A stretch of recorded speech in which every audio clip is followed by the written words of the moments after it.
ज्ञानोबरायांचं वलय आळंदीची इंद्रायणी हे पाहण्यासाठी आळंदीची वारी आहे. म्हणून आपण आळंदीची वारी केली पाहिजे.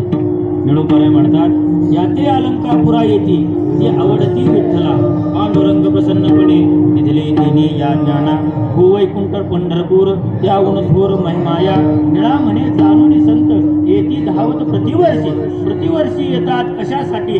आळंदीची वारी करण्यासाठी. बरं का, नामदेवराय काय सांगतात, जो करील याची यात्रा तो तारील सकळ हे गोत्रा, सकळ हे कुळे पवित्रा, याचे निदर्शनी होती अलंकापुरी हे शिवपीठ, पूर्वी होते येथे नीलकंठ ब्रह्मादिक तपवरिष्ठ, पूर्वी येथीची पै केले इंद्र येवोनिया भूमिसी, याग संपादिले अहर्निसी, इंद्रायणी इंदोरीसी, पंचक्रोशी यापासून येथे त्रिवेणी गुप्त असे, भैरवापासून भागीरथी वसे, पूर्वटी जे माया दिसे ती प्रत्यक्षदान पार्वती, भोवती वनवल्ली वृक्ष येथे देऊन होती पक्ष, हे असते नित्य साक्ष असती नासिकी उदकी, हे पंढरी उनी सोपे जनाची हरावया पापे, कलिकाळ गोपलिया गोपे नसली त्यापे अलंकापुरीशी, ऐशी सांगता हरीसी प्रेम ओसंडले रुक्मिणीशी, म्हणे धन्य धन्य जयाची खुशी ज्ञानदेव नामा म्हणे माझा स्वामी, सगळे संत समागमे ऐसे सांगितले ग्रामी अलंकापुराशी. महाराज म्हणतात आळंदीच्या वारीला बरं का आमचे बुवा म्हणायचे की इतर तीर्थक्षेत्रांना एकदा जावं आणि आळंदीमध्ये आपला जीव सोडावा. काय इतर तीर्थक्षेत्रांना एकदा जावं कारण आणि आळंदीमध्ये आपला जीव सोडावा. नेमकं असं घडतंय, आपण इतर ठिकाणी जातो आणि जीव सोडतो आणि आळंदीमध्ये येऊन नुसते कुठाने करतो. घोटाळा इथं होतोय. तुकाराम महाराज असं म्हणतात, पडो निराहीन ते ठाई वाज संताची पायी, नमागे नकरे काही पडून उगाच आळंदीमध्ये राहायचं पडून राहायचं. अरे तसं पडून नका राहू गोधडीवर. नाही मग कसं पडून राहा, संतांची सेवा करण्यात आपला देह पडोया चिंतनी, तुझे नाम संकीर्तनी, दंबस्फोट भलत्या भावे मज हरिजन म्हणावे, तू काय म्हणे काळांतरी मज सांभाळील हरी. अशा पद्धतीने आपण संतांच्या पायापाशी पडून राहिलं पाहिजे. म्हणून आम्ही सांगतोय की आळंदीला आलं पाहिजे. आळंदीला आल्यानंतर कशी आळंदी पाहिली पाहिजे? आम्ही परवा सांगितलं का, आळंदीला आल्यानंतर पहिलं स्टँडला उतरलं पाहिजे. कुठं? स्टँडला. आणि स्टँडला उतरल्यानंतर आपल्या चपल्या आपल्या हातात घेतल्या पाहिजे. मोठी माणसं आळंदीत आल्यानंतर आळंदीला आपल्या चपल्याचा स्पर्श होऊ देत नव्हती. काय आता आपण आपलं सांगायला नको का? महाराज म्हणतात, इथं कोण जाणे कोणा घडे उपासना, कोण या वचना प्रतिपावे. कोणाला काय उपासना घडेल, कोण संत महात्मे आपल्या पुढे चालतील, त्या संत महात्म्यांची आपल्या अंगावर माती पडली पाहिजे. संत महाराजी चालती त्यांची लागोमध माती, काय करावी साधने काय एक नवे तेने, शेष घेईन उशिष्ट काय धनीवरी पोट. गोबराय म्हणतात, त्या संतांची माती आपल्या अंगाला लागली, तेने 42 उद्धरती. बरं का, त्या संतांची माती आपल्या शरीराला लागल्यानंतर आपल्या 42 कुळाचा उद्धार होतो असं सांगतात. आळंदी ही पुण्यभूमी आहे बरं का. त्या पुण्यभूमीमध्ये आल्यानंतर आपण कसं वागलं पाहिजे? महाराज म्हणतात आपण आलं पाहिजे, इंद्राणीला स्नान केलं पाहिजे, प्रदक्षिणा केली पाहिजे, ज्ञानोबरायांना हृदयात साठवलं पाहिजे, ज्ञानोबरायांच्या समाधीचं दर्शन घेतलं पाहिजे, आजान वृक्षाला गेलं पाहिजे, सुवर्ण पिंपळाला प्रदक्षिणा केली पाहिजे, तिकडे केसरीनाथ महाराज, लक्ष्मीनाथ महाराज, सिद्धेश्वराचं दर्शन घेतलं पाहिजे, इकडे गोपाळपूरला गेलं पाहिजे, तिकडे खाली सिद्धपीठ पाहिलं पाहिजे. हे काय केलं पाहिजे? आपण आलं पाहिजे. आणि आल्यानंतर ही आळंदी आपल्या हृदयामध्ये आपण साठवून ठेवली पाहिजे. काय केलं पाहिजे? ही आळंदी आपल्या हृदयामध्ये साठवून ठेवली पाहिजे.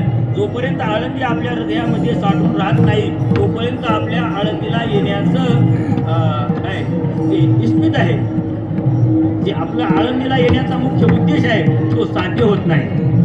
बरं का, आपण आळंदीला येतो आणि घोंगड्या बांगड्या खरेदी करून घेऊन जातो, आळंदीला येण्याचं इस्पित सिद्ध होत नाही. मग काय हो, आळंदीला आल्यानंतर काय केलं पाहिजे? आळंदीला आल्यानंतर मुख्य ज्ञानोबराय आपल्या हृदयात कसे साठतील याचा विचार केला पाहिजे. काय विचार केला पाहिजे? ज्ञानोबराय आपल्या हृदयात कसे साठतील याचा विचार केला पाहिजे.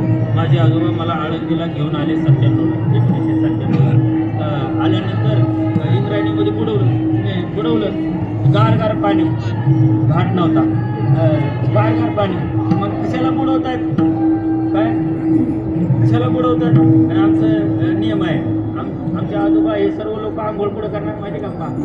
पुंडलिकराय पशी कसे पुंडलिकराय आम्हाला सांगून ठेवले, आंघोळ करायची झाली तर कुठं करायची? पुंडलिकरायांच्या पाठीमागं. आता ती पुंडलिकरायांच्या पाठीमागं किती स्वच्छ पाणी आता आहे का? मला काय म्हणले माहितीये का? अधम माणसाला इंद्रायणी न वाटता इंद्रायणी बरं का अशुद्ध जल वाटेल. तीर्थजळ देखे पाषाण प्रतिमा संतते अधमा मानसा ऐसे. अधम माणसाला तीर्थ सामान्य पाणी वाटतं, पाषाण प्रतिमा देवाची मूर्ती त्याला दगड वाटतं, आणि संत महात्मे त्याला अधम स्वरूपात वाटतात. पण कोणाला? जो स्वतः अधम आहे त्याला या तिन्ही गोष्टी अधम वाटतात, त्याला न्यून दर्जाच्या वाटतात. तो इंद्रायणीला इंद्रायणी म्हणणार नाही, तो पवित्र जल म्हणणार नाही. बघा आमच्या आळंदीत पंढरीचे वारकरी होते वैकुंठवासी रामचंद्र बाबा फरकाळे, ते आळंदीला आले ना ते असं कॅन भरायचे पाण्याचं, आणि तेच जितके दिवस राहतील तेवढंच पाणी प्यायचे. मी आमच्याकडे उतरायचे तितकंच पाणी प्यायचे, फुटवाडीमध्ये उतरायचे कुठेही राहायचे ते तितकंच पाणी प्यायचे. काय त्यांची श्रद्धा, काय त्यांची भावना. आपण त्यांच्या आपण फक्त त्यांच्या श्रद्धेला भावनेला दंडवत प्रणाम करू शकतो, यापेक्षा आपल्याकडे दुसरं काहीच नाही. वा आपण आलो ना आळंदीमध्ये या सर्व गोष्टी केल्या पाहिजे बरं का. आळंदीला आल्यानंतर सर्वात मोठं कार्य काय? तर आपण ज्ञानोबारायला जाणलं पाहिजे. मग ज्ञानोबारायला जाणण्यासाठी उत्तम पर्याय कोणता आहे बरं का? ज्ञानोबारायांना ज्यांनी जाणलंय त्यांचे ग्रंथ वाचले पाहिजे बरं का. ज्यांनी ज्ञानोबारायांची संगती केलेली आहे त्यांचं ग्रंथ वाचलं पाहिजे बरं का. मोठी लोक सांगत आले ज्ञानोबारायांचं समाधी चरित्र आज आपल्या डोळ्यापुढे आहे, हे म्हणजे एकमेव उपकार हे श्री संत प्रेममूर्ती नामदेवरायांचे. नामदेवराय नसते तर समाधीचं प्रकरण आज तुमच्या माझ्या समोर आलं नसतं. नामदेवरायांनी काय केलं?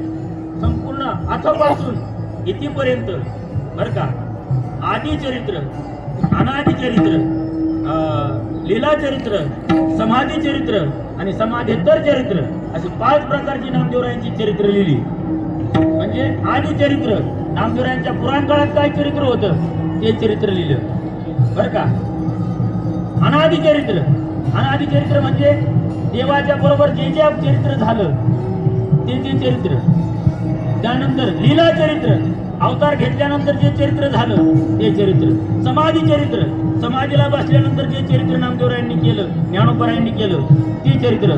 आणि समाधीला बसल्यानंतर ज्ञानोबारायांनी काय चरित्र केलं हे चरित्र. अशा 5 प्रकारे ज्ञानोबारायांचं चरित्र आपल्याला पाहायला सापडतं. या 5 प्रकारे जर आपण ज्ञानोबारायांचं चरित्र पाहिलं नाही तर ज्ञानोबारायांच्या आपण जवळ सुद्धा जाऊ शकत नाही बरं का. ज्ञानोबारायांच्या जवळ जाण्यासाठी उत्तम दुवा म्हणजे ज्ञानोबारायांचे सद्ग्रंथ आहे. ज्ञानोबारायांचे काय आहेत? सद्ग्रंथ आहे. पण ज्ञानोबारायांच्या जवळ जाण्यासाठी उत्तम पर्याय काय आहे बरं का? ज्ञानोबारायांचे ग्रंथ, ज्ञानेश्वरी हा ज्ञानोबारायांच्या जवळ जाण्यासाठी उत्तम पर्याय आहे. हरिपाठ हा ज्ञानोबारायांच्या जवळ जाण्यासाठी उत्तम पर्याय आहे. अनुभवामृत हा ज्ञानोबारायांच्या जवळ जाण्यासाठी उत्तम पर्याय आहे. ज्ञानोबारायांचा गाथा हा ज्ञानोबारायांच्या जवळ जाण्यासाठी उत्तम पर्याय आहे. वशिष्ठ गीतेची टीका, योग वासिष्ठ्यावर ज्ञानोबारायांनी लिहिलेली टीका ज्ञानोबारायांच्या जवळ जाण्यासाठी उत्तम पर्याय आहे बरं का. चांगदेव 65 ज्ञानोबारायांच्या जवळ जाण्यासाठी सर्वात उत्तम पर्याय आहे बरं का. आम्ही अभ्यास करत असताना अमृतानुभव वाचत होतो. अमृतानुभव सहजासहजी लक्षात येत नाही.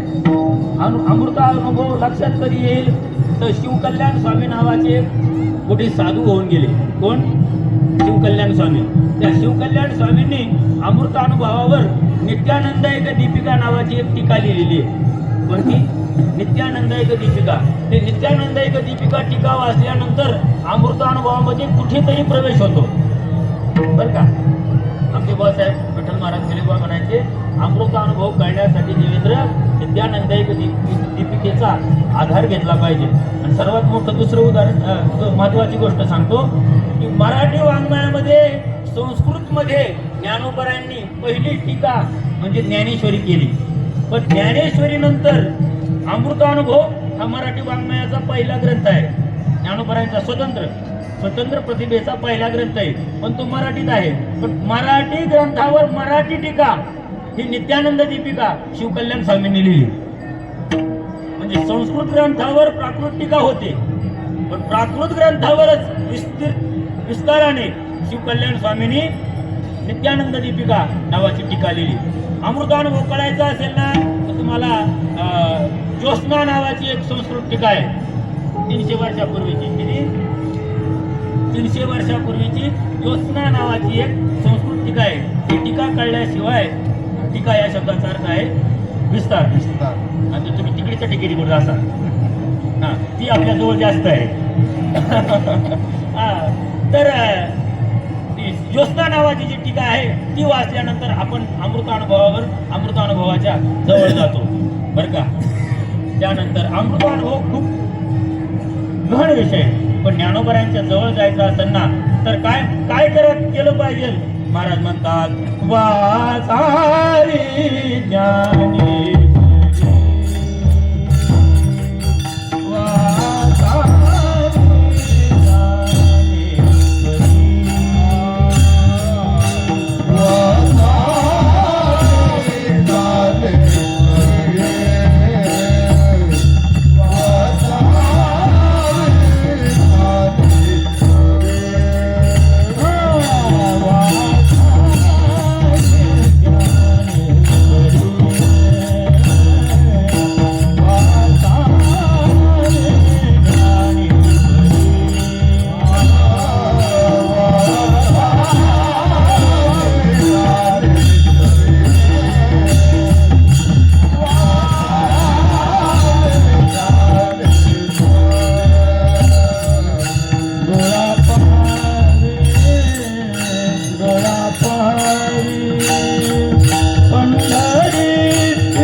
ज्ञानेश्वरी वाचण्याचे काय फायदे आहेत.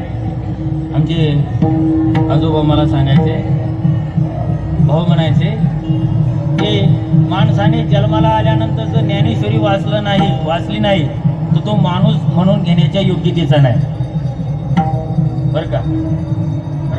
मला असं वाटतं इतर लोकांनी ज्ञानेश्वरीचा आश्रय नाही केला तरी चालेल, पण जे ज्ञानोबराय तुकोबरायांचे म्हणून घेतात त्यांनी तरी ज्ञानेश्वरीचा आश्रय करावा. त्यांनी तरी पिक्चरच्या गाण्याचा आश्रय करू नये बरं का.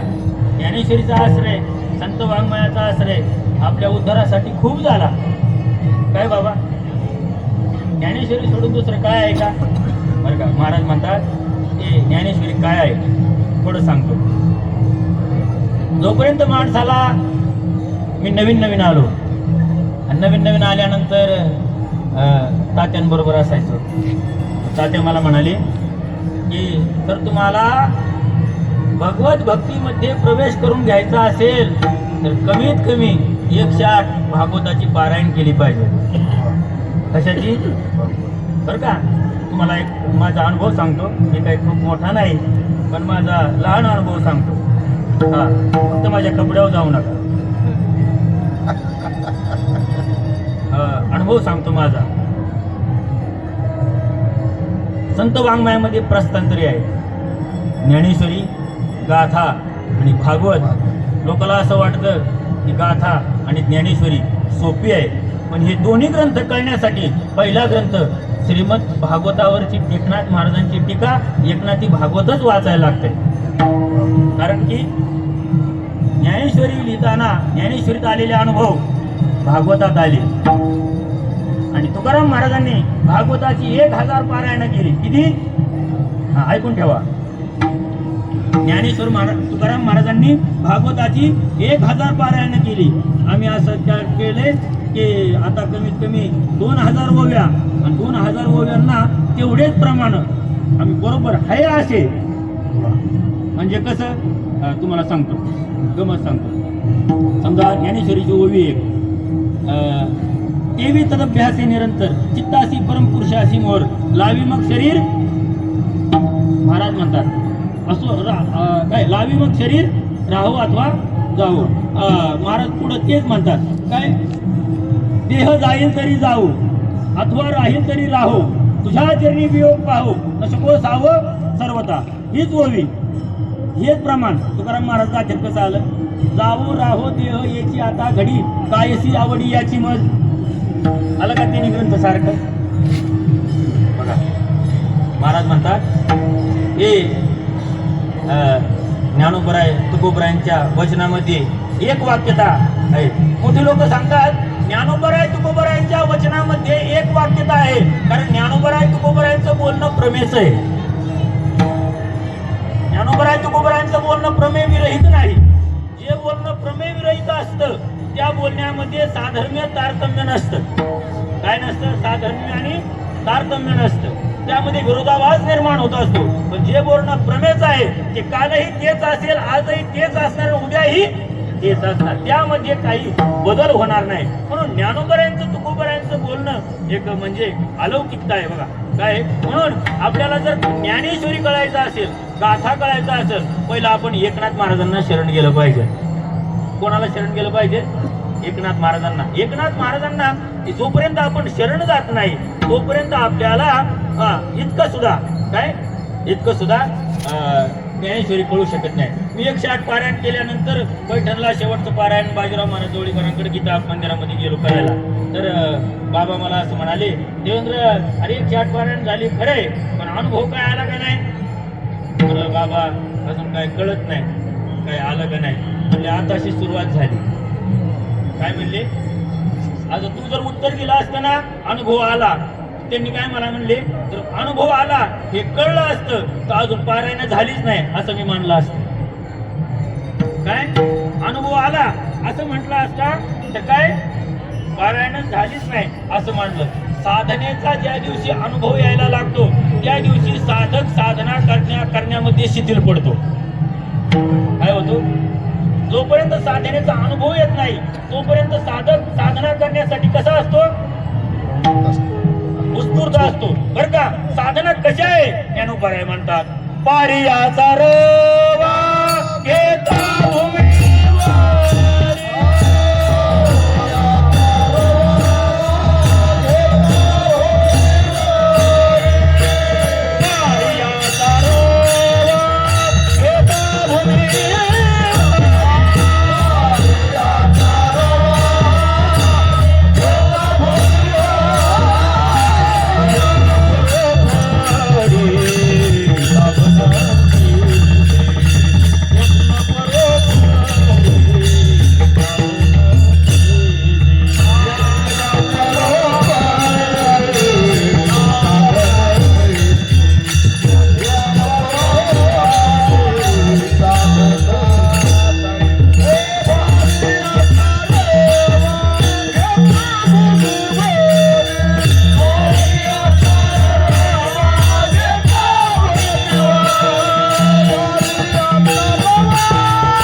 घेता भूमीवरी यत्न पूर्वपरी साधना तैसे. कोणाला शंका येईल? मी सांगतोय ज्ञानेश्वरीची साधना. आणि या कार्याचा रवा घेता भूमीवर येत न बरोबरी साधन कैसे हे कशाला सांगितलं बरं का. जसा पारा निवडण्यात जमिनीवर पारा पडला आणि जमिनीवर पारा पडल्यानंतर तो वेचणं कठीण आहे, तसं ज्ञानोबारायांच्या ज्ञानेश्वरीतील अक्षर वेचून आपल्या हृदयात घालणं कठीण आहे. काय ज्ञानोबारायांचे अक्षर वेचून आपल्या हृदयात घालणं कठीण आहे का. ज्ञानोबारायांची ज्ञानेश्वरी ना आकाशापेक्षा मोठी आहे. एवढी आहे आकाशापेक्षा मोठी. ज्ञानोबारायांची ज्ञानेश्वरी आकाशापेक्षा मोठी आहे, पण ज्ञानेश्वर महाराज म्हणतात बिंब तरी बसके एवढे. काय म्हणतात त्यांची ज्ञानेश्वरी किती मोठी आहे, आकाशाला व्यापक करणारी आहे, पण म्हणतात बिंब तरी बसके एवढे. ज्ञानेश्वर महाराजांची ज्ञानेश्वरी इतकी मोठी आहे, ज्ञानेश्वर महाराज असं म्हणतात तरी गीता ईश्वरू भोळा ले व्यासोक्ती सुमन माळा तरी माझी या दुर्वादळा नान म्हणून. काय काय सांगितलं, गीता ईश्वर भोळा. गीताला सांगणारा ईश्वर भोळा आहे. कसा आहे गीता सांगणारा ईश्वर म्हणाले भोळा आहे. त्यांनी काय केलं, व्यासांनी घातलेल्या गोड गोड गोड गोड फुलांच्या माला स्वीकार केल्या.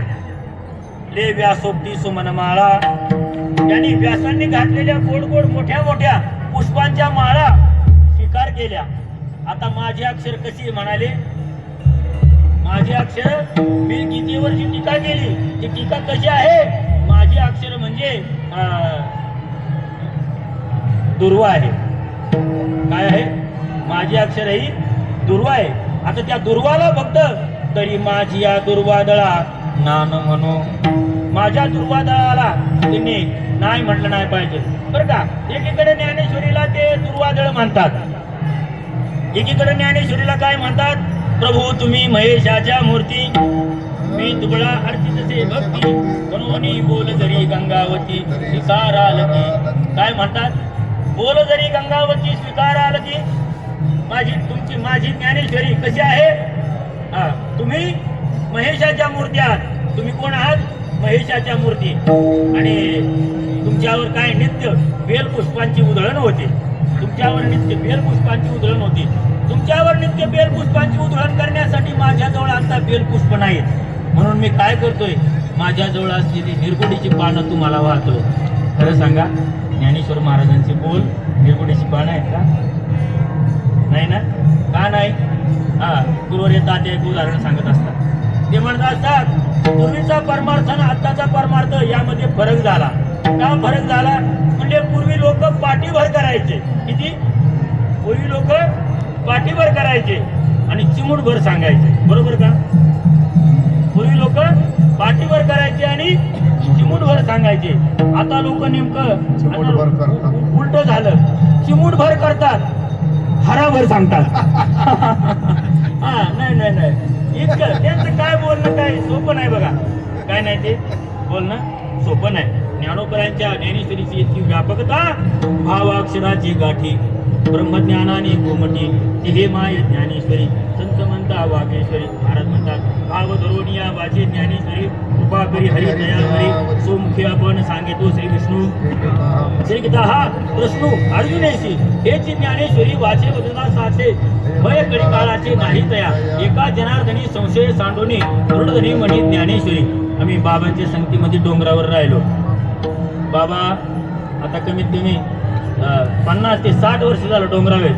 बाबा म्हणजे गाथा ज्ञानेश्वरी भागवत पाठ असलेलं महाराष्ट्रातलं एकमेव व्यक्तिमत्व आहे. त्याची काय सर्वसामान्य थोडंच आहे. तर बाबांच्या संगतीत आम्ही डोंगरावर राहत असताना मला काही ज्ञानेश्वरीचं पाठ व्हायचं नाही बरं का सर. मला ज्ञानेश्वरी गोया पाठ व्हायचे नाही, अभंग पाठ व्हायचे नाही. आमच्याबरोबर थोरले कदम मावली, आमचे तुकाराम बुवा, सगळे आम्ही ग्रुप चांगला, आम्ही एकदम सगळे चांगले माणसं. मी त्याच्यामध्ये सर्वसामान्य माणूस. मला काही पाठ व्हायचं नाही. मला बाबांनी डोंगरावर बळच लावलेलं बोधीबाबांनी, जा तिकडे आहे आळंदी थांबायचं नाही म्हणजे झाड पळा. आता मी गेलो आपलं भीतीने. गेल्यानंतर बाबा म्हणाले मला काही पाठच व्हायचं नाही. मी लागलो रडायला. आता पाठच होत नाही आणि बाबांचा असा नियम होता इतके अभंग पाठच करायचे बरं का. मोकळा परमार्थ कधीही यशस्वी होत नाही.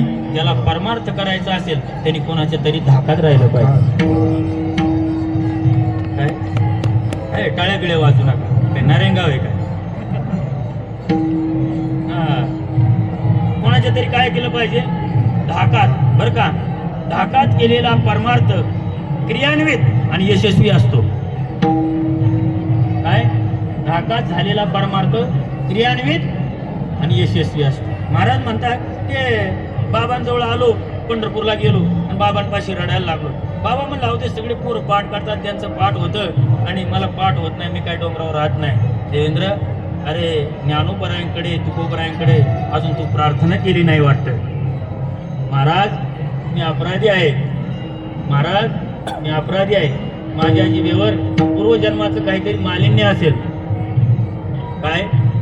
माझ्या जीवेवर पूर्वजन्माचं काही मालिन्य असेल, ते मालिन्य घालवा आणि तुम्ही माझ्या जिभेवर या आणि माझ्या जिभेवरून माझ्या अंतःकरणामध्ये प्रवेश करा.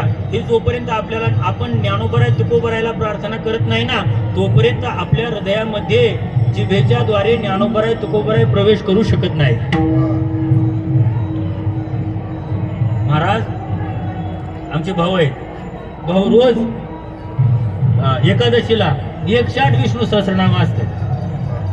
इतकं आता आमच्याकडे सप्त्याला भाऊ आले होते, इतकं असून सुद्धा रोज 21 विष्णू सहस्रनाम सगळं पारायण गाथ्याचं सगळ्याला उपस्थित राहून रोज इतकं होणार. बरं का, परमार्थ करणारी माणसं बोर्डावर नसतात आणि जी बोर्डावर असतील ती परमार्थ करतील याच्यावर विश्वास ठेवू नका. काय? परमार्थ करणारी माणसं कशावर नसतात? बोर्डावर नसतात. बरं का, आमचे आजोबा मला नेहमी सांगायचे, परमार्थ आहे ना, परमार्थ नेहमी मांडीआड करायचा असतो. बरं का, मांडीआड केलेला परमार्थ नेहमी लोकांच्या दृष्टीक्षेपात येत नाही. जो परमार्थ दृष्टीक्षेपात येत नाही त्याला लवकर नजर लागत नाही, आणि ज्या परमार्थाला नजर लागत नाही तो कडला गेल्याशिवाय राहत नाही. माझं बोलणं साधं सोपं आहे, फक्त त्याचा मतितार्थ खूप व्यापक आहे. महाराज म्हणतात आम्हाला ज्ञानेश्वरी कळली पाहिजे. आम्ही काय केलं पाहिजे? आम्ही ज्ञानोबरायांना शरण गेलं पाहिजे.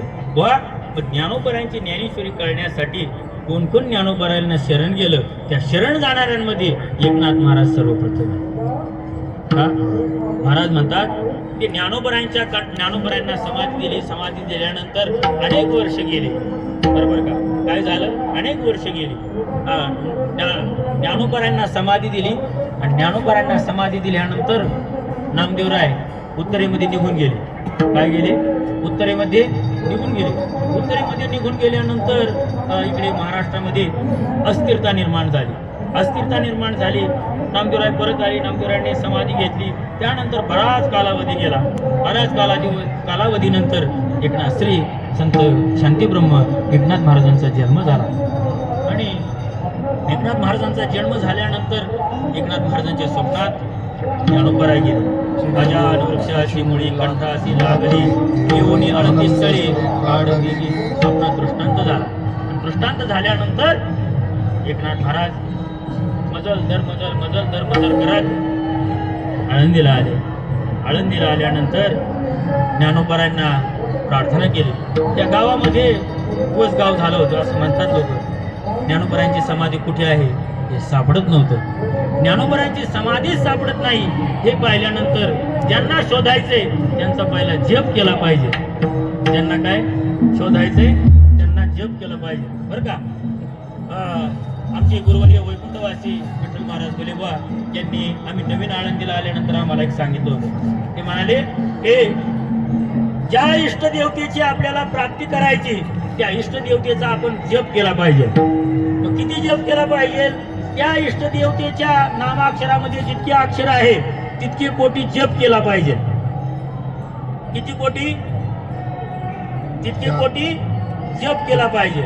त्या जपाबरोबर समजा राम अक्षर, आपण तुम्हाला राम अक्षराविषयी सांगतो, तर राम अक्षराचा जप करायचा आहे ना, तो 2 कोटी जप करायचा आहे. तर रोज जप किती झाला पाहिजे? 2 लाख झाला पाहिजे. किती? रोज जप किती झाला पाहिजे? 2 लाख झाला पाहिजे. 2 लाख जपामधून 1 शून्य काढा, किती राहिले? 20,000. तर 20,000 यज्ञ झालं पाहिजे. 20,000 यज्ञामधून 1 शून्य काढून टाका. किती झाले? 2000 मार्जिन झालं पाहिजे. 2000 मार्जिन झालं, 1 शून्य काढून टाका. 200 तर्पण झाली पाहिजे. किती? 1 शून्य काढून टाका. 20 ब्राह्मण रोज जेवायला घातले पाहिजे. इतकं ज्यावेळेस सिक्वेन्स घडल त्यावेळेस 2 लाख जपाचं पुण्य घडेल. किती? हा, माझं खोटं वाटलं तुम्हाला. नवीन आल्यानंतर बुवा साहेबांनी नामचिंतामणी नावाचा ग्रंथ वाचायला सांगितला. तुम्ही वाचा एकदा. ज्याला असं वाटतंय ना आपल्याला नाम साधनेमध्ये दृढ व्हायचंय, त्यांनी रामचंद्र कामत बरं का, ढवळे प्रकाशनचा मोठा ग्रंथ आहे. ते ग्रंथ वाचल्यानंतर आपण नामस्मरणामध्ये किती तल्लीन झालं पाहिजे हे कळतं बघा. तर ते ग्रंथ मला कोणी सांगितलं ते वाचलं पाहिजे.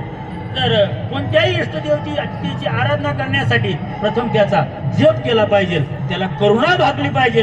ज्ञानोबरायांची भेट होत नाही हे पाहिल्यानंतर ज्ञानोबरायांची एकनाथ महाराज करुणा भागतात. ओम नमो ज्ञानेश्वराय.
एकनाथ महाराज म्हणतात ओम नमो ज्ञानेश्वराय.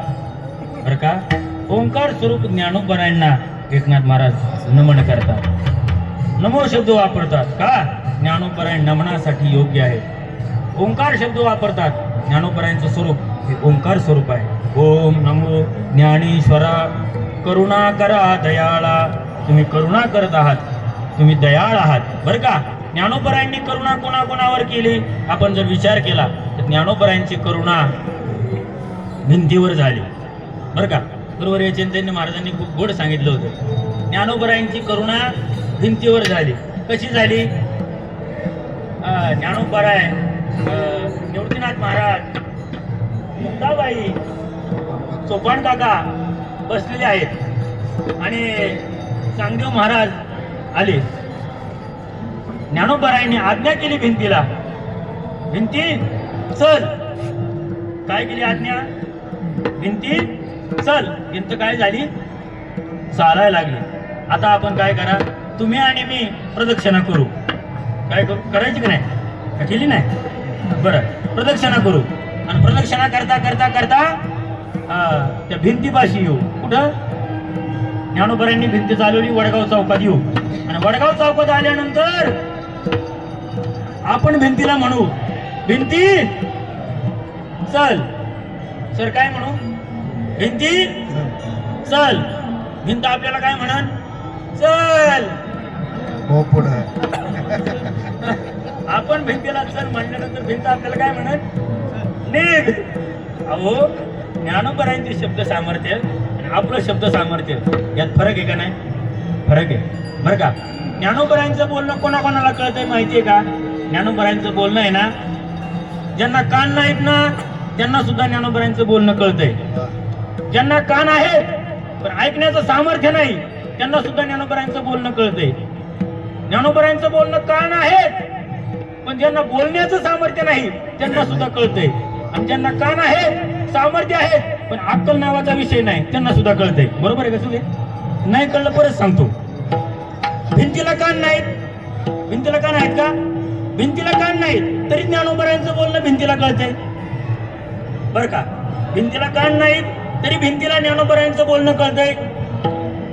सच्चिदानंद बाबांचं प्रेत आहे, प्रेताला कान आहे, सामर्थ्य आहे का? प्रेताला कान आहेत पण सामर्थ्य नाही तरी ज्ञानोबरांचं बोलणं प्रेताला कळतंय. रेड्याला कान आहेत, ऐकण्याचं सामर्थ्य आहे, बोलण्याची ताकद आहे का? ताकद नाही तरी ज्ञानोबरांचं बोलणं त्यांच्या मुखापर्यंत जाते. आणि तुमच्या माझ्यासारख्या रेड्यांना, तुमच्या माझ्यासारख्या माणसांना सुद्धा ज्ञानोबरांच्या बोलण्याचा काय होतोय? परिणाम होतोय बरं का. बरं का. ज्या माणसाने ज्ञानेश्वरी वाचली आणि त्याच्या जीवनावर परिणाम झाला नाही तो वाचण्याच्या योग्यतेचा नाही बरं का. ज्ञानेश्वरी वाचल्यानंतर परिणाम होतोच याच्यात कोणी शंकाच मानायची नाही. म्हणून ज्ञानोबरांना काय म्हणतात? करुणाकर आणि दयाळ म्हणतात. एकनाथ महाराज किती गोड वर्णन करतात. अहो दयाळे ज्ञानाबाई, अहो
ज्ञानाबाई अर्थ माझे तुझे पायी. ज्ञानोबराय तुम्ही दयाळ आहात. संत महात्मे दयाळ ते संत, दयाळ ते संत. बरं का, नाथ महाराज गोड वर्णन करतात. संत महात्मे दया करतात. ओम नमो ज्ञानेश्वरा करुणा करा दयाळा. तुम्ही दयाळ असल्यामुळं तुम्ही माझ्यावर काय केला? अनुग्रह केला. मग का हो, एकनाथ महाराजांवर केलेला अनुग्रह कोणत्या स्वरूपातला होता? परमार्थामध्ये स्वप्न स्वरूपातील अनुग्रह खूप जणांवर झाले. काल आमचा विषय झाला. परमार्थामध्ये ज्ञानोबायांच्या परंपरेमध्ये स्वप्न स्वरूपातील अनुग्रह खूप जणांवर झाले. बरं का, भक्त त्र्यंबक पंथ मूळ पुरुषादी दयाची समाधी आपले काय. मीराबाईंना पहिला स्वप्नानुग्रह झाला. कोणाला? मीराबाईचं प्रेम कधी नाही. पहिला अनुग्रह स्वप्नानुग्रह मीराबाईंना झाला. ज्ञानोबरांच्या परंपरेतले मी स्वप्नानुग्रह सांगतो. पहिला स्वप्नानुग्रह मीराबाईंना झाला. ऐशा सुसंकल्पमय हेलावती म्हणे तुळशी वृंदावनी निद्रा केली. त्यानंतर स्वप्नानुग्रह विठ्ठलपंतांना झाला. काय? विठ्ठलपंत ज्यावेळेस आळंदीला आले आणि चिदोपंताच्या घराच्या समोर झोपले आणि संकल्प, आता दुसरा पाठ आहे, संकल्प विकल्प हेलावती म्हणे तुळशी वृंदावनी निद्रा केली. त्या संकल्प विकल्पाच्या मनामध्ये, संकल्प विकल्प मनात असताना ते तुळशी वृंदावनामध्ये झोपले. पहिला त्यांना अनुग्रह झाला देवाचा. कडपुढं आळंदीमध्ये. दुसरा अनुग्रह स्वप्न अनुग्रह कोणाला झाला? विठ्ठलपंतांना झाला. बरं का, त्यानंतर स्वप्नानुग्रह ज्ञानोबरांना झाला. बरं का, देवाचा.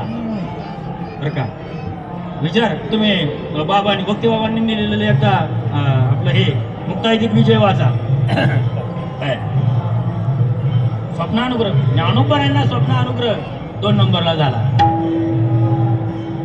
ज्ञानदेवी लिहिण्याचं, सोपानदेवी लिहिण्याचा मानस सोपानदेवाच्या अंतःकरणामध्ये स्वप्नानुग्रहाने झाला.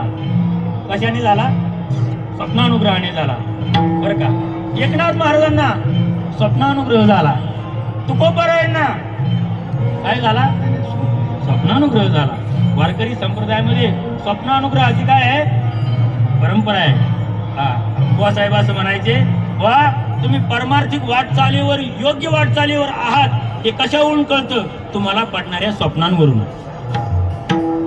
तुम्ही परमार्थाच्या योग्य वाटचालीवर आहात हे कशावरून कळतं? आनंदीत आलाय आणि तुम्हाला बाहेरचे स्वप्न पडतात. नाही, मग तुम्ही आनंदीत राहू नका. आज रात्रीच पिशवी भरा. आनंदीत आल्यावर स्वप्न काय पडलं पाहिजे? बरं का, आमचे आजोबा मला सांगायचे, ते म्हणाले की आनंदाश्रम स्वामी महाराजांना संन्यास दीक्षा घ्यायची होती. कोणाला? आनंदाश्रम परमपूज्य दंडी स्वामी आनंदाश्रम स्वामी महाराजांना संन्यास दीक्षा घ्यायची होती. आणि ते संन्यास दीक्षा घेण्यासाठी ते कैवल्य आश्रम स्वामी महाराजांकडे गेले. ते म्हणले मला संन्यास घ्यायचा आहे. तर देव म्हणले चला. म्हणले आज रात्री विचार कर. काय कर? आज रात्री विचार कर. आज रात्री विचार कर म्हणल्यानंतर ते गेले. गेल्यानंतर घरी गेले, झोपले. गेल्यानंतर झोपल्यानंतर दुसऱ्या दिवशी परत आले. आणि दुसऱ्या दिवशी परत आल्यानंतर त्यांनी म्हणाले, काय म्हणले, वा अरे घरी गेला, घरी काय स्वप्न बिप्न पडलं का? कोण म्हणलं? कैवल्य आश्रम स्वामी. कोणाला म्हणतात? आनंदाश्रम स्वामी महाराजांना. की काही स्वप्न बिप्न पडलं का? आनंदाश्रम स्वामी महाराज म्हणतात, स्वप्न म्हणजे काय असतं? काय काय स्वप्न म्हणजे काय? स्वप्न म्हणजे काय असतं? ज्यांना स्वप्नच माहिती नाही, स्वप्ने तेही नाही चिंता रात्री जाता दिवस. ज्यांना स्वप्नच माहिती नाही त्यांना चिंता कशी असेल? परमार्थ स्थिर असण्याचं मुख्य लक्षण आहे स्वप्न. एकनाथ महाराजांना स्वप्न पडलं. एकनाथ महाराजांना स्वप्नानुग्रह झाला. तुमचा अनुग्रह लादलो आणि काय झालं? पावन झालो चराचरी. एकनाथ महाराजांना ज्ञानेश्वरी शुद्ध करण्याचं काम कुणी सांगितलं? ज्ञानोबरायांनी सांगितलं. ज्ञानोबराय तुम्ही मला आकाशाला गवसणी घालण्या इतकं मोठं काम सांगितलंय. ज्ञानेश्वरी शुद्धीकरण म्हणजे काय सर्वसामान्य काम आहे का हो? ज्ञानेश्वरी शुद्धीकरण तुमच्या माझ्यासाठी सर्वसामान्य असेल बरं का आपल्याला ज्ञानोबरायांच्या अक्षराची व्याप्ती माहिती नाही बरं का. मी कितीतरी लोक पाहतो ज्ञानेश्वरी असं रस्त्याने वाचत चालतात. आमचे मला कसं तर थोडं कसं तरीच वाटतं. आता नवीन लोक आले, नवीन लोकांचं नवीन धर्म असतंय. आपण सर्वसामान्य माणसं आपण काय बोलावं, गीता वाचत चालते, पायात चप्पल घालते आणि गीता वाचत चालते. तसं नाही जमत. मग ग्रंथ वाचताना काहीतरी पावित्र्य ठेवलं पाहिजे. आमचे गुरुवारी जोपर्यंत आपण सुचिरभूत होत नाही तोपर्यंत आपण आपल्या ग्रंथाला हात लावायचा नसतो.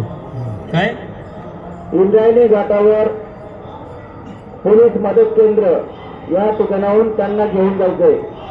जोपर्यंत आपण सुचिरभूत अवस्थेत राहत नाही तोपर्यंत आपण ग्रंथाला शिवायचं नसतं बरं का. आपल्याला ग्रंथ कृपा करत नाही याचं कारण आहे आपण ग्रंथाचं पावित्र्य ठेवत नाही. काय करत नाही आपण ग्रंथाचं पावित्र्य ठेवत नाही. आपल्यावर ग्रंथ कृपा करत नाही याचं कारण पावित्र्य कसं, आपण वाचता तोंडाला हात लावतो पलटतो. काय अरे ग्रंथ उष्टा होता कामा नाही. काय नाही ग्रंथ उष्टा होता कामा नाही. बघा मी ते रामचंद्र बाबा परकाळ्यांचा ग्रंथ पाहिला. ते म्हणाले मी 1922 साली ग्रंथ घेतलाय. तर मी आता पाहिला ना त्याचं बाबा नवं पण गेलं नव्हतं. बाबांकडे गाथा आहे आणि बाबांकडे ते माणूस गुढार्थ चंद्रिका आहे ना बाबा. बाबा म्हणले मी काहीतरी ज्यावेळेस ते पहिलं प्रकाशन झालं माणूस गुढार्थ चंद्रिकेचं मला बाबांनी मी म्हटलं बाबा मला एक वाचायला द्या डोंगरावर असताना. बाबांकडे ग्रंथ आहे डोंगरावरती अजून त्याचं नवं पण गेलं नाही. मी म्हटलं बाबा इतकं सांभाळून का ठेवला. ते काय म्हणाले हे तुकोबरायांचं हृदय आणि हृदय असं उघड्यावर ठेवत नाही. काय ग्रंथ जपावं कोणाकडून शिकावं बरं का. ग्रंथ जपायचं महाराज लोकांकडून शिकू नका. ग्रंथ जपायचं वारकऱ्याकडून शिका. हा मी कितीतरी महाराज लोक पाहतो नित्यनंबर करत नाही ते.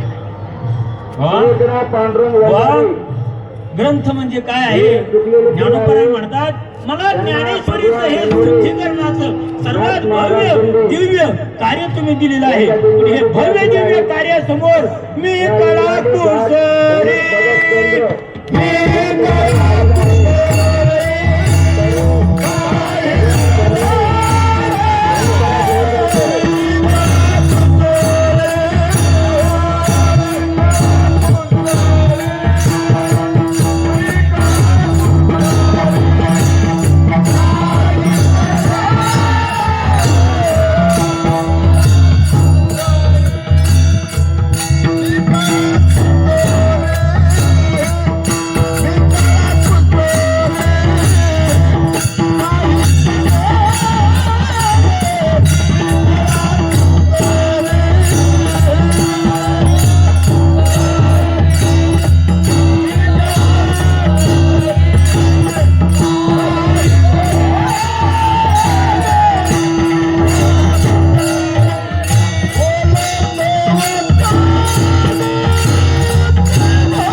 चालेल. आता आप्पा आहेत म्हणून थोडं म्हणलं, थोडं 2-4 सांगू का? बघा हे कसं आहे ते बघा.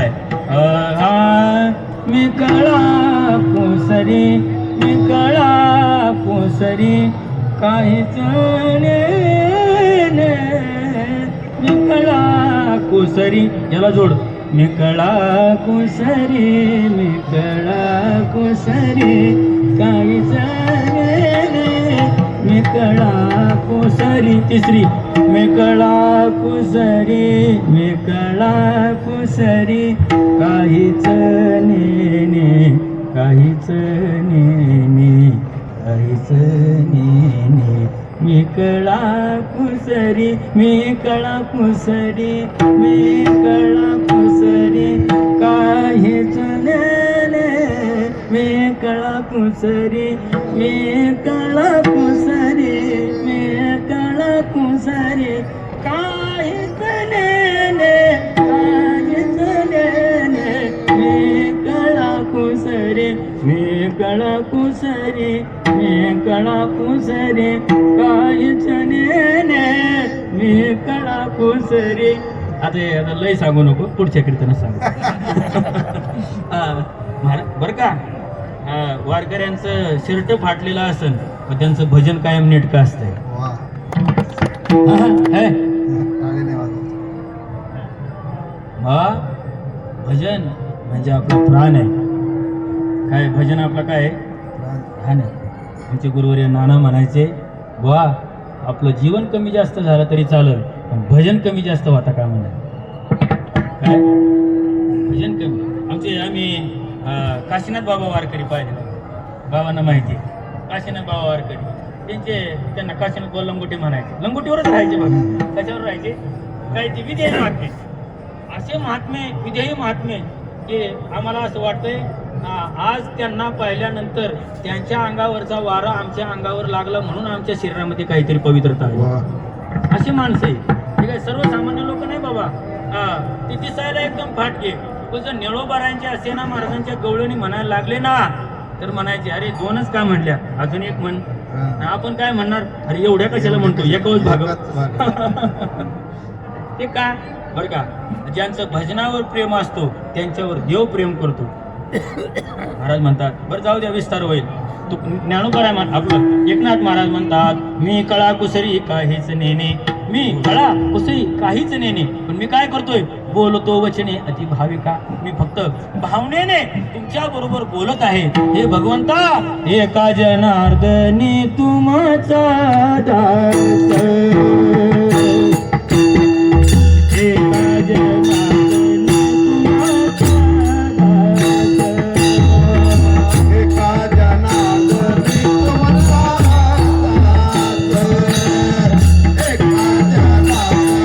तुमचा दास, एका जनार्दनी तुमचा दास, एका जनार्दनी तुमचा दास, एका जनार्दनी तुमचा दास, एका जनार्दनी तुमचा दास, एका जनार्दनी तुमचा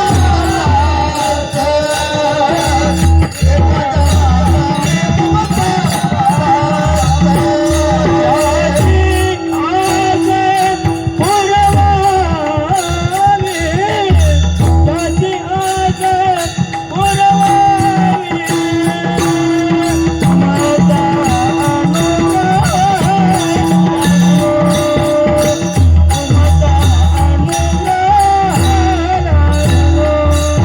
पुरवावी,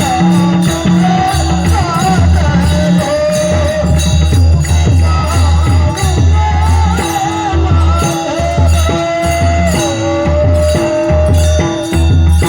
एका जनार्दनी तुमचा दास, त्याची आस पुरवावी, तुमचा अनुग्रह लादलो, पावन झालो चराचरी.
पावन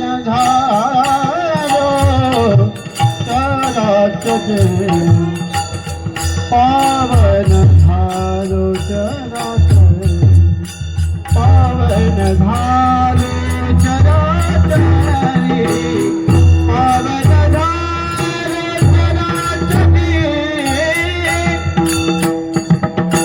पावन झालो चराचरी, पावन झालो चराचरी, तुमचा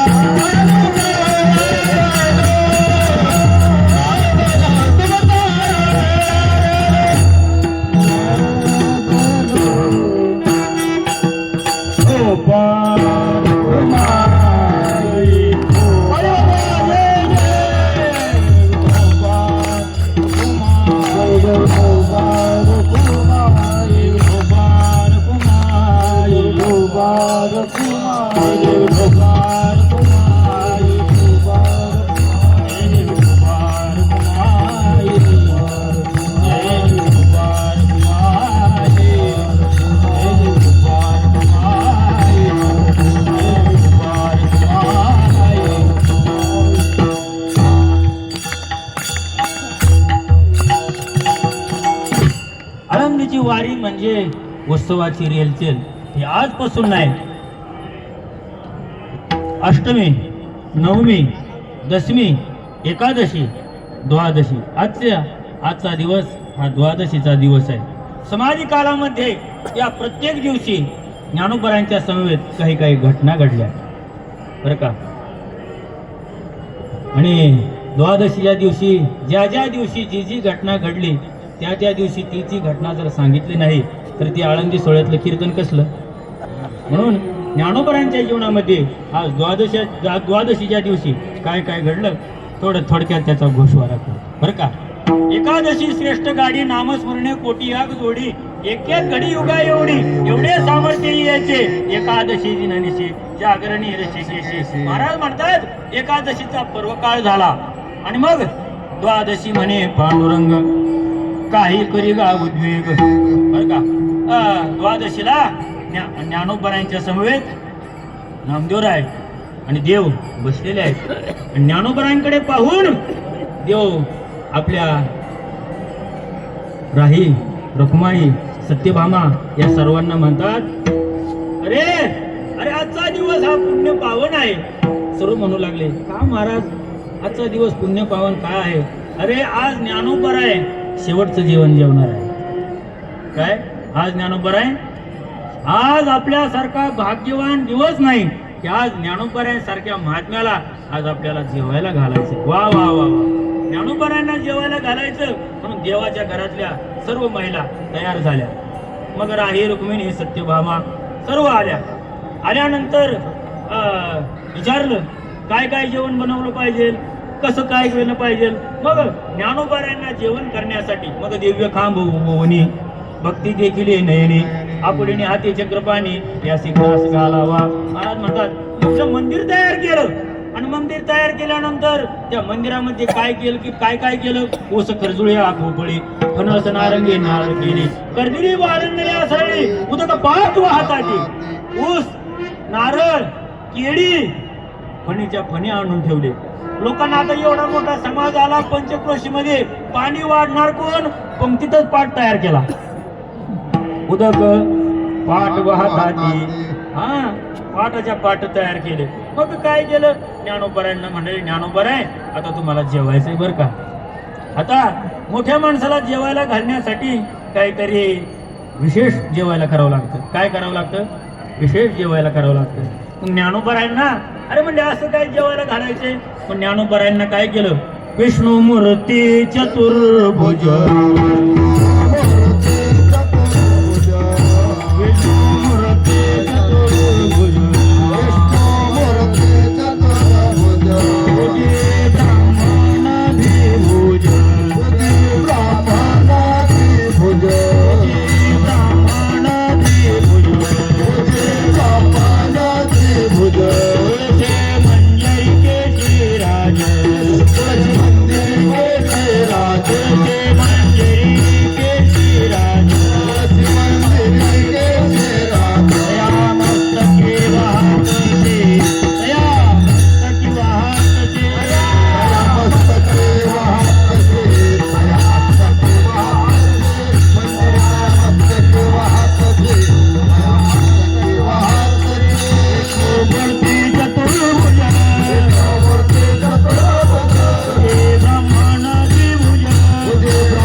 ज्ञानोबरायांची पूजा करण्याची आज संधी आलेली आहे. देवाने ज्ञानोबरायांना बरं का चौरंगावर बसवलेलं आहे आणि चौरंगावर बसून ज्ञानोबरायांना चौरंगावर बसवल्यानंतर ज्ञानोबरायांची पाद्यपूजा केली.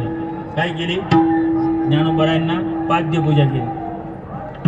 ज्ञानोबरायांची पाद्यपूजा केली. ज्ञानोबरायांचं ते पावलं सोन्याच्या ताटामध्ये ठेवली आणि सोन्याच्या ताटामध्ये ठेवून ज्ञानोबरायांनी त्याच्यावर देवाने त्याच्यावर पाणी ओतायला सुरुवात केली.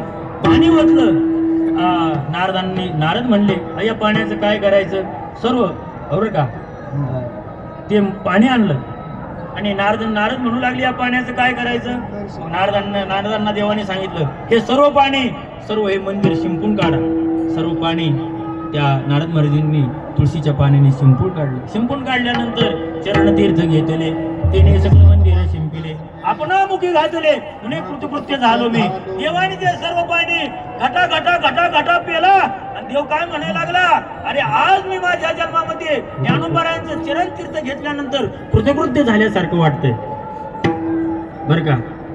ज्ञानोबारायांचं चरणतीर्थ घेतलं देवाने ज्ञानोबारायांच्या कपाळाला चंदन लावायला सुरुवात केली. ज्ञान देवाला ज्ञान देवाला चंदनाची उटी ज्ञान देवाला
डोंगरावर मी म्हणायचं नाना तुम्ही इतकं थकले डोंगरावर येता कशासाठी येता अरे बुवा म्हणले की आमचं कोणीतरी टिकवणारी माणसं भेटली पाहिजे आणि आमचं हे अनमोल धन आम्ही अशा आयऱ्या देऊन जाणार नाही.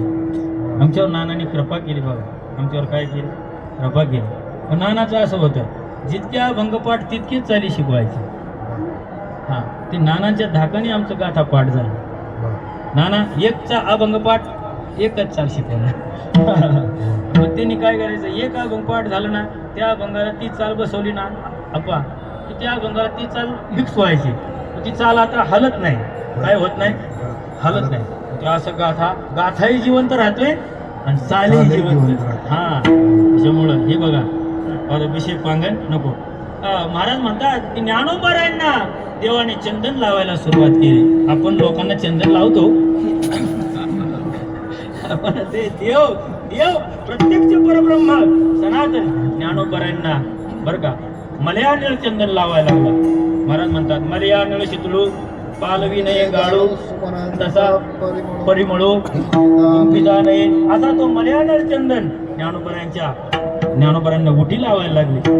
उठी लावल्यानंतर ज्ञानदेवाला गे चंदनाची ओटी पंचारती होते आनंदाची. ज्ञानोबारायांची पंचारती केली. मग ते तुपाच्या वाती नाही उजळता उजळे दीपकाच्या वाती स्वयंमध्या ज्योती हिऱ्या आयशा. देव म्हणाले अरे ज्ञानोबारायांना एकदा वात लावली ना ज्ञानोबारांपुढे ती गेली नाही पाहिजे. पण ज्ञानोबारायांना ओवळण्यासाठी देवाने हिरे ठेवले. काय ठेवले हिरे. दिव्यावर काय ठेवले हिरे. जे हिरे नित्य प्रकाशमान आहेत ते हिरे देवाने असे 5 हिरे ठेवले आणि त्या 5 हिऱ्यांनी ज्ञानोबारायांची काय केली आरती केली. उजळीता उजळे दीपिकाच्या वाटी स्वयंभच्या ज्योती हिऱ्या आयशा. ज्ञानोबारायांची आरती झाली. देवा ज्ञानोबारायांना पाटावर बसवलं आणि पाटावर बसल्यानंतर ऐशी ती जेवणी ब्रह्मरसाची धनी. बरं का महाराज म्हणतात आता ज्ञानोबा योगी आणि योग्याला जेवायला घालायचंय काय सोपं आहे का. महाराज म्हणतात योगी तो भला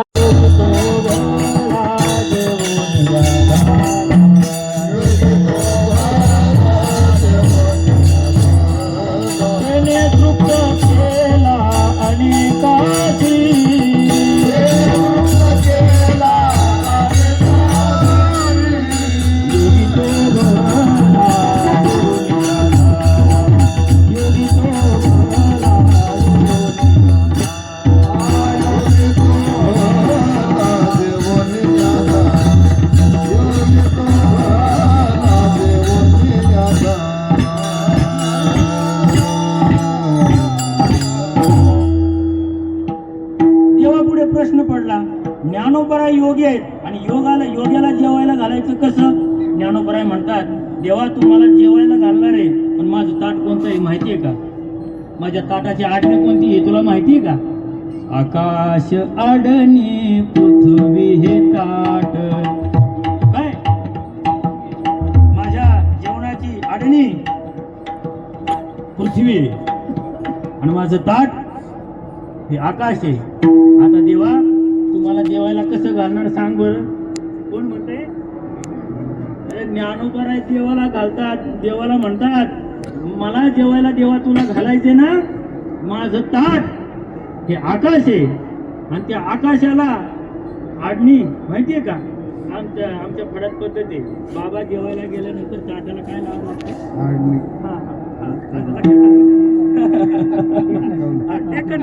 टेकन लावावं लागते ना. बरं का, विचार करून बोलवा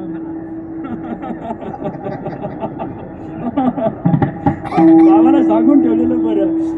आडणी लावावं लागते काय? तर म्हणले देवाला म्हणतात, देवा अरे मला तू जेवायला बोलवलंय, पण माझं ताट काय आहे? आकाश आहे माझं ताट आहे आणि त्या आकाशाला पृथ्वी ही आडणी आहे. आता बरं का, चांद हे याचे लवण बाई. चांद काय आहे? याचं काय आहे? मीठ. चांदण्या काय याचं? मीठ आहे. चांदण्या याचं मीठ आहे बरं का. अमृत सरोवर रस पाही. काय अमृताचं सरोवर आहे ना, यातलं पातळ पदार्थ आहे. गेल्या माणसावं असं जेवण देवाला जेवायला घालता आलं नाही. तुमची आमची काय कथा? ज्ञानोबराय म्हणतात, अरे ज्ञानोबरायांपुढे देवाने शरणागता पत्करली. ज्ञानोबराय अहो असं जेवण मला तुम्हाला जेवायला घालता येणार नाही. आता जे आहे ना बरं का, समर्थाने जेवण करावं. कोणी? समर्थाने जेवण करावं आणि समर्थाने जेवण केल्यानंतर म्हणावं गरिबाची भाजी भाकरी मानून घ्या. तसं ज्ञानोबराय समर्थ आणि देव आज त्यांच्या पुढे छोटा आहे. देव पण आज ज्ञानोबराय समर्थ आहे आणि देव त्यांच्या पुढे छोटा आहे. ज्ञानोबरायांना देव काय म्हणतात माहितीये का? महाराज तुम्ही मोठे आहेत, माझी गरिबाची भाजी भाकरी मानून घेता का? कोण म्हणतोय? देव म्हणतात गरिबाची माझी भाजी भाकरी मानून घेता का? वा वा वा वा. ज्ञानोबराय जेवायला बसले. ज्ञानोबराय जेवायला बसले, मग विचारा ना देवाने ज्ञानोबरायांना जेवायला काय काय केलं होतं? ज्ञानोबरायांना जेवायला आता ते देवाच्या बायकांनी केलं होतं, आपल्या बायकांनी केलं आपल्याला नाही तर काय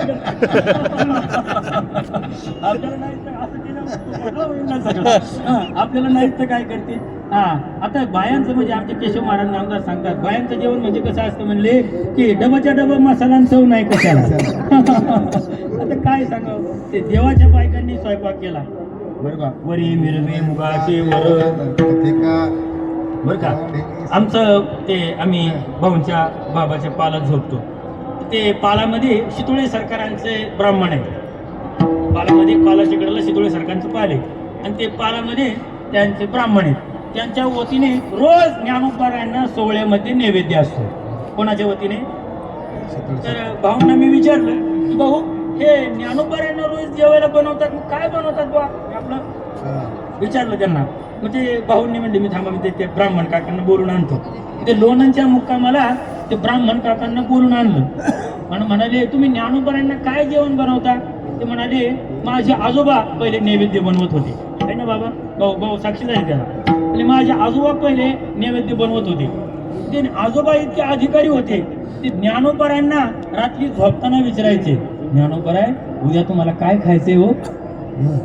काय ज्ञानोबराय उद्या तुम्हाला काय खायचंय? ते रात्री ज्ञानोबराय त्यांच्या स्वप्नात येऊन सांगायचे आणि मग तोच स्वयंपाक सकाळी व्हायचा. आहे का नाही भाऊ? आपल्याला असं सांगितलं की नाही त्यांनी?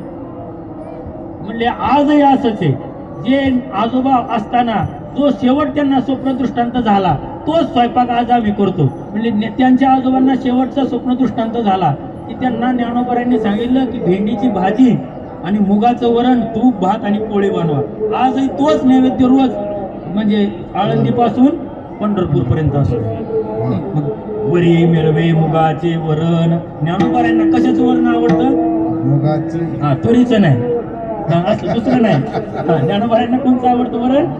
वरी मिरवे मुगाचे वरण कचिका वाढिनल्या संपूर्ण. महाराज म्हणतात नाना कोरिके विस्तीर्ण वैष्णवांची ताटी.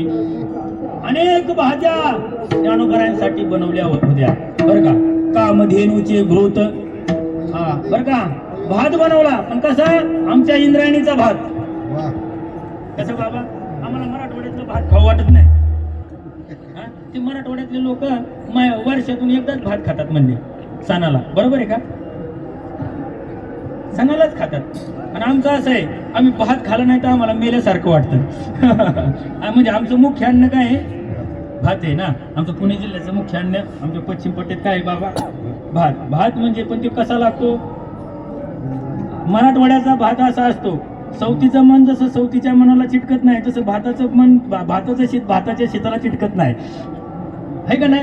असं मोकळा मोकळा असतो. आणि आमच्याकडचा भात कसा असतो? चिकट. ते चिकट काय करायचं? अन्न हे भात आहे, पूर्ण अन्न आहे, ते पूर्ण शिजलं पाहिजे. कसं पाहिजे? पूर्ण शिजलं पाहिजे. भात पूर्ण शिजला ना, आयुर्वेदामध्ये असं सांगितलं जातं, त्या भाताला पूर्ण शिजलेल्या भाताने आरोग्य दृढवत होत चालतं. म्हणून मग त्याच्यावर काय परत पाहिजे? तूप पाहिजे. ते जर्शीचं नको. कशाचं नको? हा नको नको. मग कसलं? हा बारामतीचं तर अजिबात नको. जर्शीचं म्हणतो मी.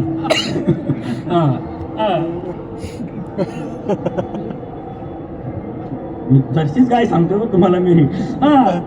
तूप कोणतं पाहिजे? महाराज म्हणतात कामधेनू. ज्ञानोबारायांना जेवण्यासाठी देवाने स्वर्गातून तूप मागवलं. कामधेनूचे घृत पयोदधी शिर शोभत नाना पत्र शाखा शोभत वैष्णवांची ताटी. कामधेनूचं घृत आणलं. सर्व जेवण ज्ञानोबारायांना भरगच्च वाढलं. वा वा वा वा. मग ज्ञानोबारायांच्या पंक्तीला सर्व महात्मे जेवायला बसले बरं का. ज्ञानोबाराय बसले, निवृत्तीनाथ महाराज बसले, सोपानदेव बसले, मुक्ताबाई बसल्या, नामदेवराय बसले, कान्हो पाठक बसले, अनेक आज जे संत उपस्थित होते तेवढे संत सर्व पंक्तीला बसले. आणि देवाचं सहकुटुंब सहपरिवार सोगा वर करून, धोतर वर करून देव वाढू लागले. आणि देव वाढता वाढता देवाच्या डोळ्यात पाणी यायला लागलं. रुक्मिणी माता म्हणतात, देवा तुम्ही वाढताय खरं पण रडताय का? तव पुसती होय माता, तुम्ही जना खेद कराल चित्ता, या ज्ञाना सारिका आता समाधी. अहो तुम्ही का रडताय? देवा अगं रुक्मिणी तुला खरं सांगू का, मी अनेक लोकांना रोज जेवायला घालतो. अशा महात्म्याला आज मला शेवटचं जेवायला घालायचंय. हे माझ्या अंगावर पाहताना सुद्धा काटा येतोय. कोण म्हणते? कल्पना करा, ज्ञानोबारायांना शेवटचं जेवण रुक्मिणी मातेने आई साहेबांनी बनवत असतील, ते हात कापले नसतील का? बरं का. जी पोळी शेवटची ज्ञानोबारायांच्या ताटात पाडत असतील तर देवाचे हात कापले नसतील का? आज हाला विठला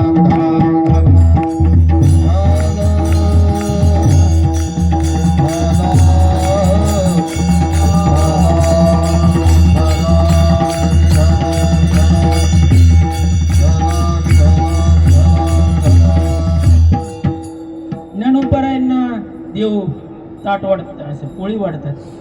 वाढता वाढता देवाचे हात कापू लागले. आज माझ्या ज्ञानोबारायांना मी शेवटची पोळी वाढत आहे. ऐशे जेवणी झाले आणखी कर एक वटले विठ्ठल विठला विठला विठला विठला विठला.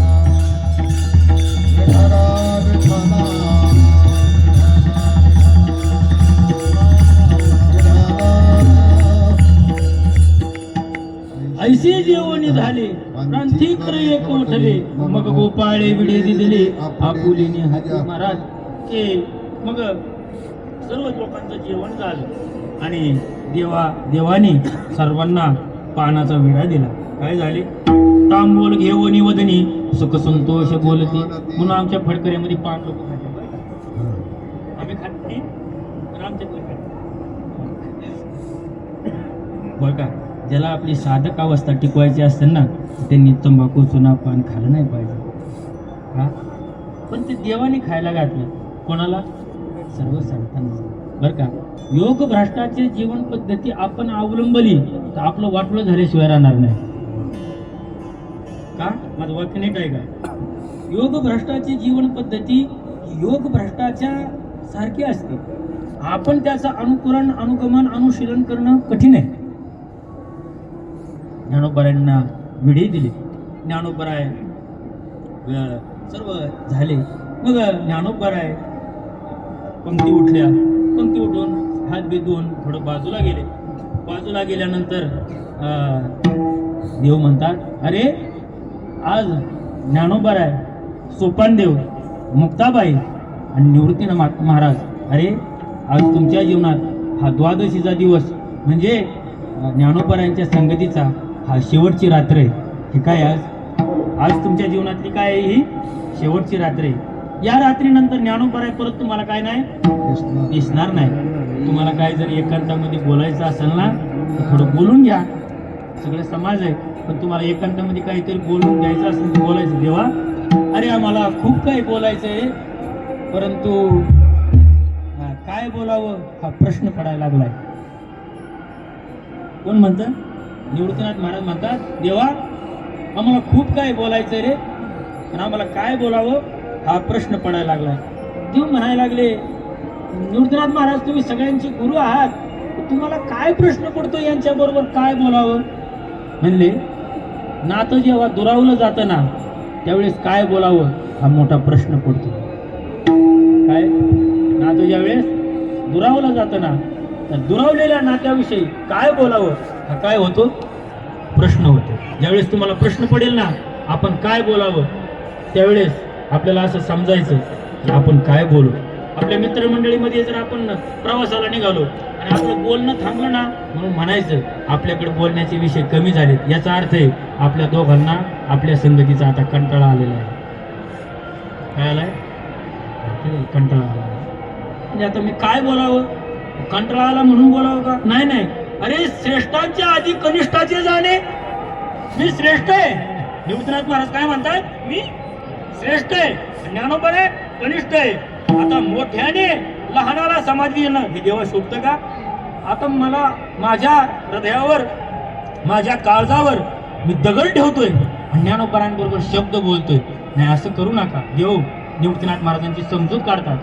समजूत काढताना काय म्हणतात की त्यांना जरा काहीतरी दोन गोष्टी बोला. मग बोलण्यासाठी ऐसे इंद्रायणीस आले, हरिकडेशी मिळाले, सवंदडी वृक्षातळी पैसले, सहपरिवारी सकळ भक्त. म्हणून काहीतरी एकांताला बोलण्यासाठी मंडपामधून इंद्रायणीला आले. इंद्रायणीवरून गोपाळपुऱ्याला गेले. आणि आता गोपाळकृष्णाचं मंदिर आहे ना, त्या गोपाळकृष्णाच्या मंदिराच्या पाठीमागे आम्ही आलो त्यावेळेस मोठं सौंदडीचं झाड होतं. ते जाळ लागलं आणि ते पडलं. काय आहे की नाही दादा? मोठं झाड होतं ते, त्याला ते पेटलं ते आणि पडलं. ते ज्ञानोबरायांच्या समाधीचं साक्षी होतं. जसा तो तिकडचा साक्षीवट आहे ना चांगदेवाचा आणि ज्ञानोबरायांच्या भेटीचा, तसा निवृत्तीनाथ महाराज, सोपानदेव, मुक्ताबाई आणि ज्ञानोबराय यांच्या भेटीचा तो सौंदडी वृक्ष म्हणजे साक्षी सौंदडी वृक्ष आहे. शेवटची भेट, शेवटचा एकांतातलं बोलणं त्यांनी त्या सौंदडी वृक्षाच्या खाली काय केलं असं त्यांचं त्यांना माहिती. बरं का? खरं सांगा, सिद्धबेटामध्ये ज्ञानोबरायांची झोपडी असेल आणि चौघं भावंड त्या झोपडीमध्ये बसलेले असतील. कधी सुखाच्या गोष्टी बोलत असतील आणि कधी दुःखाच्या गोष्टी बोलत असतील. सुखाची गोष्ट बोलत असताना जे पाहत असेल, पण ज्यावेळेस दुःखाची गोष्ट बोलत असतील ना त्या कुडाच्या, त्या काट्याच्या, त्या पालापाचोळ्याच्या चार भिंती सोडून जगातला पाचवा माणूस त्यांच्यामध्ये कोणी नव्हता. वा, यापेक्षा मोठं दुःख कोणतं असेल? हे दुःख ज्ञानोबरायांनी कोणासाठी सहन केलं? तुमच्या माझ्यासाठी. म्हणून ज्ञानोबराय द्वादशीच्या दिवशी पारणं केलं. रात्री शिरापतीचा महोत्सव झाला आणि सकाळी उद्या ज्ञानोबांना समाधी देणार आहे असं देवाने जाहीर केलं. म्हणून उद्या ज्ञानोबांच्या समाधीचा पर्व काळ आहे. उद्या सर्वांनी लवकर उठा असं देवाने सांगितलंय. तुम्ही काय करायचं तुमचं बघा. काय करा. एक एक घडी युगाये वडी. जसं एकादशीचं महत्व सांगितलंय तसं उद्याच्या त्रयोदशीचं महत्व काय आहे. उद्याची एक एक घडी युगापेक्षा मोठी आहे. उद्याचा एक एक क्षण पवित्र आहे. कारण की उद्या ज्ञानोबा आहे आपल्यापासून समाधीला जाणार आहे बर का. म्हणून ज्ञानोबाची जी समाधी आहे ती आपल्याला अनंत जन्मापर्यंत या समाधीचा आश्रय मिळावा. अनंत जन्मापर्यंत आपल्याला या समाधीचं सुख भोगता यावं. अनंत जन्मापर्यंत ज्ञानोबांनी आपल्याला या समाधीच्या सोहळ्याला बोलवावं. अनंत जन्मापर्यंत ज्ञानोबांनी आपल्याकडून या समाधीची सेवा करून घ्यावी.